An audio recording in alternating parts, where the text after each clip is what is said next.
സർക്കാർ മെഡിക്കൽ കോളേജുകളിൽ ഡോക്ടർമാർ അനിശ്ചിതകാല സമരം ആരംഭിച്ചു. ശമ്പള പരിഷ്കരണ കുടിശ്ശിക, DA കുടിശ്ശിക എന്നിവ അനുവദിക്കുക, എൻട്രി കോഡിലെ ശമ്പള അപാകതകൾ പരിഹരിക്കുക തുടങ്ങിയ ആവശ്യങ്ങൾ ഉന്നയിച്ചാണ് KGM-CDA നേതൃത്വത്തിൽ സമരം നടക്കുന്നത്. ബഡ്ജറ്റിൽ അലോക്കേഷൻ ഉണ്ടാകുമെന്ന് പ്രതീക്ഷിച്ചെങ്കിലും നിരാശയായിരുന്നു ഫലമെന്ന് സമരക്കാർ വ്യക്തമാക്കി. OP വിഭാഗം പൂർണ്ണമായി തടസ്സപ്പെട്ടതോടെ ദൂരസ്ഥലങ്ങളിൽ നിന്നെത്തിയ രോഗികൾ വലിയ ദുരിതത്തിലായി.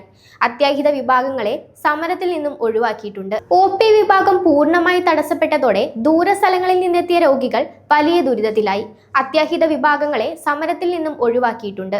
അധ്യാപനം കൂടി ബഹിഷ്കരിക്കപ്പെട്ടതോടെ മെഡിക്കൽ വിദ്യാർത്ഥികളുടെ പഠനവും പ്രതിസന്ധിയിലായിരിക്കുകയാണ്.